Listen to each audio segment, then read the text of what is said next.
আসসালামু আলাইকুম রহমতুল্লাহ।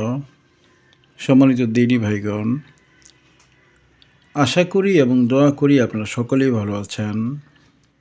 আপনাদের দোয়ায় আল্লাহ পাকের হাবিব হুজুর পাক সাল্লাল্লাহু আলাইহি ওয়া আলিহি ওয়াসাল্লাম এর রহমতে আমিও ভালো আছি।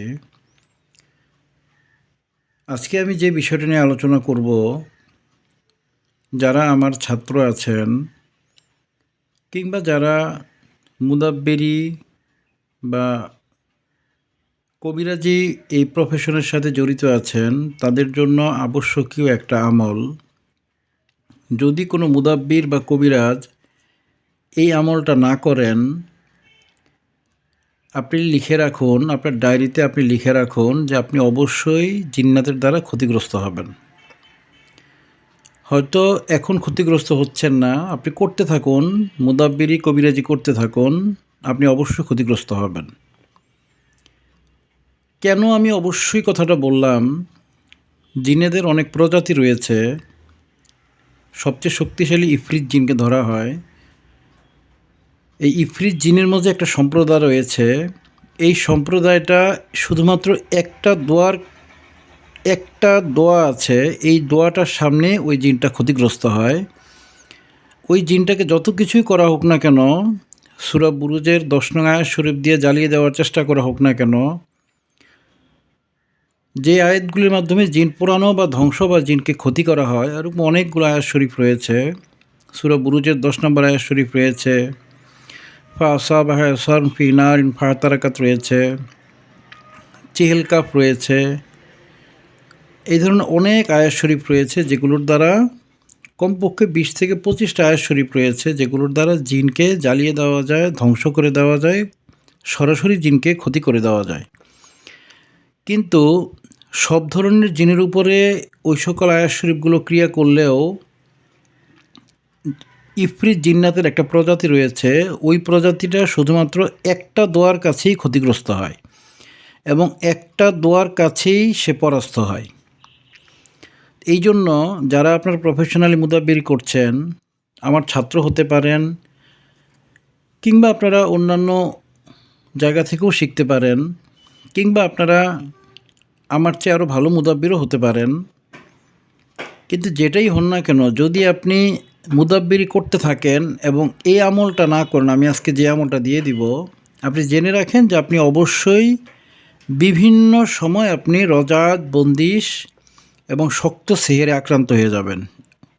আপনি না হলেও আপনার ফ্যামিলির যারা সদস্য রয়েছে, আপনার সন্তান, আপনার আহলিয়া কিংবা আপনার বাবা মা, অর্থাৎ আপনাকে কেন্দ্র করে যেই আপনার ঘনিষ্ঠ সার্কেলটা রয়েছে, ওইখানে ক্ষতি হবে, আপনার অবশ্যই ক্ষতি হবে।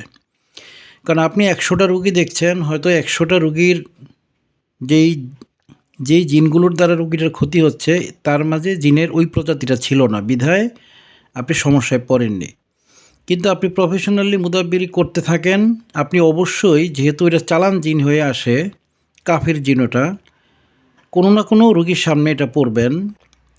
যেই জিনটার কথা আমি বলছি, ওই জিনটার সামনে পড়লে আপনি নর্মালি আপনি যেই বিদ্যাটা রাখেন, যেই বিদ্যার মাধ্যমে জিনকে পোড়ান বা হত্যা করেন বা বোতলে ভরেন বা জিনটাকে ছাড়ান, যেই বিদ্যার মাধ্যমে এটা করেন, ওই বিদ্যায় ওই জিনটার সাথে টিকবে না। দেখা যাবে যে আপনি নিজেও জানবেন না যে আপনার উপরে সে সেহের করে দিয়েছে কিংবা বন্দিশ লাগিয়ে দিয়ে চলে গিয়েছে। আপনি জানবেনও না, বুঝবেনও না। যদিও এই জিনটা খুব রেয়ার, সব ধরনের চালানে এই জিনটা আসে না। খুব বড় বড় যারা তান্ত্রিক, তারা এটা চালান করতে পারে, খুব বড়, বিশেষ করে যারা মনসাতান্ত্রিক, তারা এই চালানটা করে। এটা সাব জিন্নাতদের মধ্যে পড়ে বিধায় এটা মনসাতান্ত্রিকরাই এটা চালানটা করে। তো অন্য দোয়ার মাধ্যমে বা অন্য যে সকল আয়াত শরীফ, সেগুলির মাধ্যমে ওই জিনটার কিছুই হয় না। আপনারা নিজেরাও যারা মুদাব্বির রয়েছেন, আপনারা খেয়াল করে দেখবেন যে কিছু কিছু জিন্নাতের সামনে আপনারা পড়বেন যে এদেরকে চেহেল কাপ দেওয়া হচ্ছে, নাদে আলী শরীফ দেওয়া হচ্ছে, বিভিন্ন আয়াত শরীফ পড়ে বার্ন করানোর চেষ্টা করা হচ্ছে, কিন্তু জিনটা হাসতেছে। সে আপনার কাণ্ড দেখে হাসতেছে, কিন্তু তার কিছুই হচ্ছে না। এমনকি চেহেল কাপের মতো ভয়ঙ্কর জিনিস তাকে ধরতেছে না।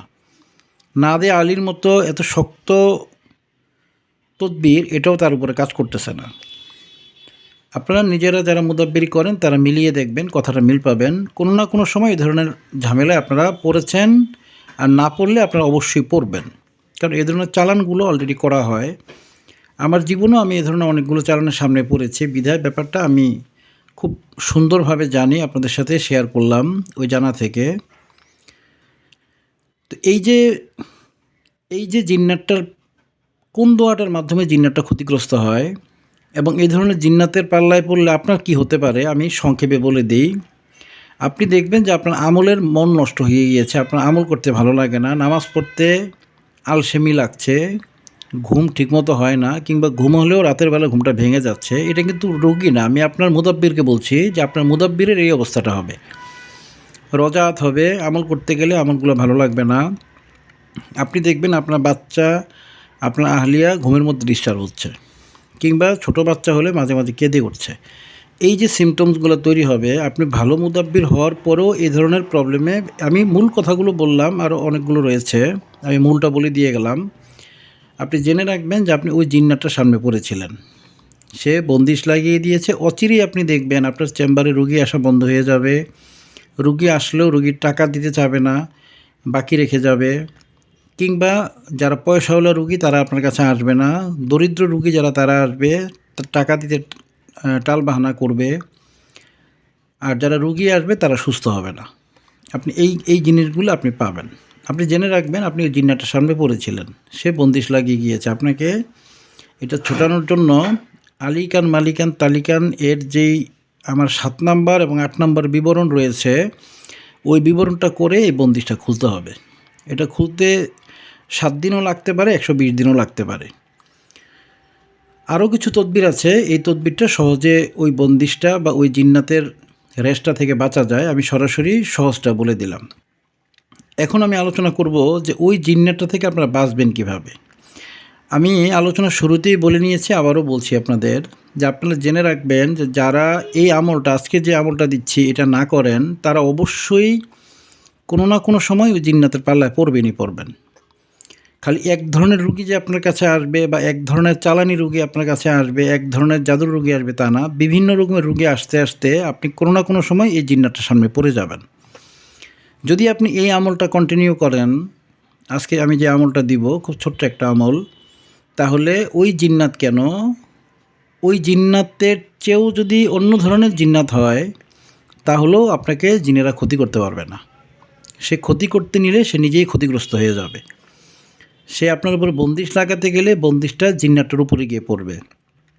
আপনার উপরে সেহের করতে গেলে সেহেরটা অটোমেটিকলি ঘুরে জিন্নাতটার উপরে পড়বে, সে জ্বলে যাবে মানে সে আপনি ভয়ঙ্করভাবে জ্বলে যাবে। যদি আপনার তুলা রাশির মাধ্যমে দেখেন, আপনি দেখবেন জিনটাকে জ্বলতে দেখবেন, বা যদি কাশ খোলা থাকে আপনি নিজেই এগুলো বুঝতে পারবেন। আজকে এই আমলটা আমি আপনাদেরকে দিয়ে দিচ্ছি। আমার যারা ছাত্র তাদের প্রতি আমার আদেশ, আপনারা সবাই এই আমলটা করতে হবে। এই আমলটা না করলে আপনি অবশ্যই কোনো না কোনো সময় জিন্নাতের সামনে পড়বেন এবং আপনি ক্ষতিগ্রস্ত হবেন। এমনকি আপনার সেক্সুয়াল ডিসেবিলিটিও তৈরি করে দিয়ে যায়। এই জিনটা সেক্সটা পর্যন্ত নষ্ট করতে পারে। আমার সাথে একাধিকবার এই জিনটার কথা হয়েছে। সে কী করতে পারে, আমি যেগুলো বললাম সেগুলা হচ্ছে প্রারম্ভিক করা, কিন্তু সে আরও অনেক কিছুই করতে পারে। তো আপনারা এই আমলটা, আজকে যে আমলটা দিব, আমলটা করবেন। এর দ্বারা আপনাদের নেকি তো অবশ্যই হবে, পাশাপাশি আপনারা যে কোনো রকমের জিন্নাতের সেহের, জাদু, বন্দিশ লাগানো থেকে বেঁচে থাকতে পারবেন। এবং কোনো জিন্নাত যদি এটা চেষ্টা করে, সেই জিন্নাতটা ক্ষতিগ্রস্ত হয়ে যাবে। এটার মাধ্যমে শুধু আপনারা এই যে আপনি নিজে বেঁচে থাকবেন তা না, আপনি এই আয়াত শরীফের জাকাত দেওয়ার পরে, বা এই দোয়াটার জাকাত দেওয়ার পরে, আপনি এই দোয়াটার মাধ্যমে আপনি বিভিন্ন তেল পড়া, পানি পড়া তৈরি করতে পারবেন, জিনকে শাস্তি দিতে পারবেন, জিনকে বোতলে ভরতে পারবেন, আরও অনেক কিছু করতে পারবেন এই দোয়াটার মাধ্যমে জাকাত দেওয়ার পরে। জাকাত না দিলেও এটা কাজ হয়। এই দোয়াটা বিভিন্ন তদবিরাতের বইয়ের মধ্যে রয়েছে, জাকাত দেওয়ার কথা বলা নেই, কিন্তু এই দোয়াটার যে মূল তদবিরটা যে বইয়ের মধ্যে রয়েছে, ওইখানে এটা জাকাতের সাথে করার ব্যাপারটা গুরুত্ব দেওয়া হয়েছে। তাই আমি জাকাত সহ এই দোয়াটা লিখে দিয়েছি। আমার যারা ছাত্র তাদের আদেশ, তারা আপনারা এই জাকাতটা দিয়ে এই আমলটা করবেন। আর যারা অন্যান্য মুদাব্বির রয়েছেন, তারা আমার কথাগুলো মিলিয়ে দেখবেন, আপনারা কখনো এ ধরনের ঝামেলাগুলোর মাঝে পড়েছিলেন কিনা? আপনি দেখবেন অবশ্যই পড়েছেন। বছরে ১ বার ২ বার হলেও ঝামেলায় পড়েছেন। হয়তো বিভিন্ন আমলের মাধ্যমে এটা থেকে আপনি রিকভারি হয়ে উঠে আসছেন, কিংবা অনেকে হয়তো রিকভারি হতেও পারেননি এখনও। তা আপনারা এই তদবিরটার দিকে নজর রাখবেন। আপনি যে কতটা উপকৃত হবেন, আপনারা এই তদবিরটা জাকাতটা দেওয়ার পরে বুঝতে পারবেন। জাকাতটা দিন, এরপরে আপনি বুঝতে পারবেন। আর আমি আমার যে তদবিরগুলো দিই সবগুলো পরীক্ষিত, আমি আগেই বলেছি। এগুলো কোনোটা এক্সপেরিমেন্টালি দেওয়া হয় না। আমার নিজের আমল থেকে কিংবা আমার ওস্তাদের আমল থেকে আমি এগুলো দিই, এবং সবগুলি পরীক্ষিত। আপনিও এটা দেখবেন, আমল করবেন। এরপর যদি মিথ্যা হয়, আপনি আমার কমেন্টসে আপনি আমাকে যা ইচ্ছা তা গালাগালি করবেন, আমার কোনো আপত্তি থাকবে না। কিন্তু যদি আপনি করেন, আপনি করার পরে আপনি দেখেন কতটা উপকার পান। উপকার পেলে আপনি কমেন্টসে কী ধরনের উপকার পেয়েছেন এটাও লিখে দিয়ে যাবেন, যাতে করে যারা ভবিষ্যৎ মুদাব্বির হবে তারা এই বিষয়টার উপরে জ্ঞান রাখতে পারে। প্রফেশনাল মুদাব্বির কবিরাজদের আবশ্যকীয় আমল। নিচের যে কোনো একটি পদ্ধতিতে জাকাত দিতে হবে। জাকাত না দিলেও দুর্বলভাবে কাজ হবে। জাকাত পদ্ধতি ১। চন্দ্রমাসের প্রথম বা দ্বিতীয় বৃহস্পতিবার রাত থেকে, আপনি প্রথম বৃহস্পতিবার রাত থেকেও শুরু করতে পারেন, দ্বিতীয় বৃহস্পতিবার রাত থেকেও শুরু করতে পারেন। অর্থাৎ পূর্ণিমার আগে যে বৃহস্পতিবার পড়বে, ওই পূর্ণিমার আগের বৃহস্পতিবার থেকে আপনি আমলটা করতে পারবেন। রবিবার রাত থেকে আপনি আমলটা করতে পারবেন। ৪১ দিন আপনাকে আমলটা করতে হবে। শুরু করে পরবর্তী ৪১ দিন ৩,১২৫ বার পড়বে। প্রথম ১৪ দিন জাকাতটি দিতে খুবই কষ্টকর, চাপ ও ভার মনে হবে। এই জাকাতটা যখন আপনি দেওয়া শুরু করবেন, সাথে সাথে ওই জিন্নাতগুলো আপনার আশপাশে যেই জিন্নাতগুলো থাকবে ওগুলো আপনাকে কষ্ট দেওয়া শুরু করবে। জাকাত দেওয়া শুরু করলেই কষ্ট দেওয়া শুরু করবে। এরা চালানিও হওয়া লাগবে না, এরা রুগীর জিনও হওয়া লাগবে না। জাস্ট এই জাকাতটা যেই দিতে নেয়, ওই জিন্নাতগুলো তার উপর খেপে যায়। প্রথম ১৪ দিন একটু কষ্ট হবে জাকাতটা দিতে। এরপর ১৪ দিনের মধ্যে যেই শক্তিটা তৈরি হবে, এরপরে ১৫ দিনের পর থেকে তারা আর কাছে আসতে পারবে না, আপনাকে আর কষ্টও দিতে পারবে না। আপনি পুরোপুরি মুক্ত হয়ে যাবেন কষ্টটা থেকে। ৪১ দিন যখন পার হয়ে যাবে, জাকাত হয়ে যাবে। ৪১ দিন পর জাকাত আদায় হয়ে গেলে পরবর্তীতে প্রতিদিন সকালে ১০১ বার ফজর নামাজের পরে, যদি নামাজের পরে না পারেন তাহলে ৮টা ৯টার দিকে ১০টার দিকে করলেও চলবে, তবে ফজর নামাজের পরে করলে ভালো। ১০১ বার এই দোয়াটা পড়বেন, এবং মাগরিবের নামাজের পর ১০১ বার এই দোয়াটা পড়বেন। এই দোয়াটা পড়ার সময় চোখ বন্ধ করে নিজ জিসেম এর দিকে মোরাকাবা করে করে আপনি পড়বেন। অর্থাৎ আপনি আপনার জিসেম, শরীরটার দিকে খেয়াল করবেন। শরীরের দিকে খেয়াল করে আপনি এই দোয়াটা পড়বেন। লা ইলাহা ইল্লাল্লাহু ওয়াহদাহু লা শারীকা লাহু লাহুল মুলকু ওয়া লাহুল হামদু ওয়া হুয়া আলা কুল্লি শাইইন কাদির। আপনি জিসিমের দিকে খেয়াল করে পড়বেন যে আপনি আপনার সমগ্র শরীরের উপরে এই দোয়াটা আপনি নিক্ষেপ করলেন। আপনি শরীরটার দিকে খেয়াল করে করে দোয়াটা পড়বেন। আপনি জেনে রাখেন যে যদি শরীরে কোনো বন্দিশ বা কোনো রজা দিয়ে থাকে কোনো জিন, কিংবা আমি যে জিনটার কথা বললাম, যেই জিনটা শুধুমাত্র এই দোয়াটার সাথেই চেক দিয়ে রাখা যায়, ওই জিনটাও যদি নজর দিয়ে থাকে, আপনি জেনে রাখবেন এই রেশটা কেটে যাবে। আপনি আমলটা করতে থাকলে আপনি দেখবেন যে আপনার যদি কোনো দুর্বলতা থেকে থাকতো আগে, আপনি দেখবেন সেটা পরিষ্কার হয়ে যাবে ১৪ দিনের পরেই। এই জাকাতটা শুরু করার ১৪ দিন পরেই আপনি এটার ফলটা একেবারে হাতে নাতে বুঝতে পারবেন। আপনি নিজেই বুঝতে পারবেন যে আপনার কতটুকু ইমপ্রুভমেন্ট হচ্ছে আপনার রুহানিয়ত এবং আমালিয়তের ক্ষেত্রে। আপনার জিসেমের দিকে খেয়াল করে করতে হবে, তাহলে শরীরের মধ্যে যদি কোনো জিন্নাতের প্রভাব থাকে, সেটা যে কোনো রকমের জিন্নাতের প্রভাবই হোক না কেন, প্রভাবটা পুড়ে যাবে ইনশাল্লাহ। জাকাত পদ্ধতি ২। চন্দ্রমাসের প্রথম বৃহস্পতিবার রাত থেকে শুরু করে আপনি যদি ৪১ দিনে জাকাত দিতে চান, তাহলে আপনাকে শুরু করতে হবে প্রথম অথবা দ্বিতীয় রবিবার, এবং প্রতিদিন পড়তে হবে ৩,১২৫ বার। আর যদি আপনি বড় জাকাত অর্থাৎ ১২০ দিনের জাকাতটা দিতে চান, সেক্ষেত্রে আপনাকে একটু ভিন্ন নিয়মে এবং ভিন্ন দিন থেকে শুরু করতে হবে। আপনাকে শুরু করতে হবে চন্দ্রমাসের প্রথম বৃহস্পতিবার রাত থেকে। প্রথম বৃহস্পতিবার রাত থেকে আপনাকে আমলটা করতে হবে। অর্থাৎ নতুন চাঁদ ওঠার পরে যেই বৃহস্পতিবার পড়বে, যদি প্রথম ১-২ দিনের মধ্যে বৃহস্পতিবার পড়ে, সেটাকে আপনারা কাউন্ট করবেন না, কারণ তখন চাঁদের যে আলো থাকে, এই আলোতে মোয়াক্কেলটা কানেক্ট সহজে হয় না। ৩ দিন বাদ দিয়ে দিবেন প্রথম। এরপরে যে বৃহস্পতিবারটা আসবে, অর্থাৎ চাঁদের মাঝে মোটামুটি পরিমাণ আলো থাকবে, ওই পরিমাণ সময়টাকে আপনারা চাঁদের সময়কাল হিসাবে ধরবেন, সেক্ষেত্রে আপনি আমল করে অধিক তাসির পাবেন। চন্দ্রমাসের প্রথম বৃহস্পতিবার রাত থেকে শুরু করে একটানা 120 দিন 1045 বার করে দোয়াটি পাঠ করবে। যখন আমেল হয়ে যাবে তখন সকালে, অর্থাৎ পূর্বের নিয়মের মতো সকালে 101 বার এবং মাগরিবের নামাজের পর 101 বার পড়তে হবে। ফজরের নামাজের পরে পড়লে ভালো, না পারলে 8টা-9টার দিকে পড়লেও চলবে, তবে ফজরের পরে পড়লে এটা তাসির বেশি পাওয়া যায়। দোয়াটা সবাই আপনারা কম বেশি জানেন, তবে এই নিয়মটা অনেকেই জানে না, বিধায় আমি এই ভিডিও আকারে নিয়মটা দিয়ে দিলাম। বিশেষ করে আমার যারা অনেক ছাত্র আমাকে বলেন যে হুজুর, আমরা রুগী দেখলে আমাদের সমস্যা হয়। আমরা তো রুগী দেখতে পাচ্ছি, রুগী সুস্থ হচ্ছে, বাট রুগী দেখলে আমার সমস্যা হয়। এই ছাত্রদের জন্য মূলত আজকে আমি ভিডিওটা বানাচ্ছি।